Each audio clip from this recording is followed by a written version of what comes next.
बहुत प्रचार हो रहा है पूरे विश्व में, मगर योग के नाम से जो शारीरिक कसरत करवाई जा रही है उसका भारतीय दर्शन में वर्णित योग से कोई संबंध नहीं है।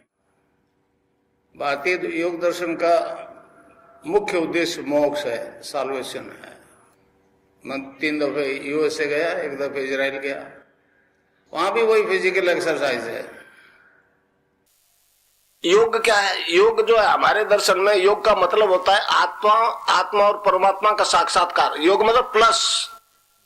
हमारे योग का उद्देश्य तो मुक्ति है।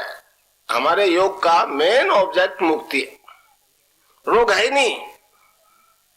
आप पातंजलि योग दर्शन उठा के देख लो, उसमें रोग का एक शब्द आपको नहीं मिलेगा। वो तो वृत्तियों के बदलाव की बात करता है, केवल्य पद पर पहुंचने की बात करता है। 195 सूत्र में मनुष्य को केवल्य पद पर पहुंच जाएगा, तो इसको सिद्ध योग कहते हैं। ये सिद्ध योग है। तो मैं जो जिस सिद्ध योग की बात करता हूं उससे साधक की कुंडलिनी जाग जाती है। मैं राधा और कृष्ण के मंत्र की दीक्षा देता हूं। राधा तत्व सांसारिक सुख देगा, कृष्ण जो है मोक्ष देगा। और उस मंत्र से निरंतर जपने से साधक की कुंडलिनी जाग जाती है। वो जागृत कुंडलिनी साधक का शरीर, प्राण, मन और बुद्धि को अपने कंट्रोल में कर लेती है और सारी योगी क्रियाएं स्वयं अपने कंट्रोल में करवाती है।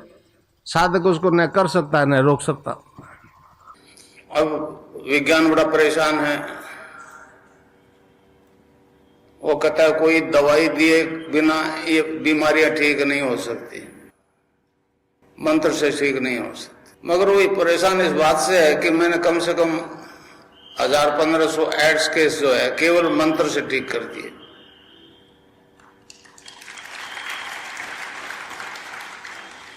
पातंजलि योग दर्शन में 195 सूत्र है। उसने ऋषि ने दूसरे सूत्र में कहा है चित्त की वृत्तियों का निरोधी योग। ये जो भग रहा है मन, वो शांत होकर नहीं बैठ जाता, तब तक कोई योग है न कोई ध्यान है।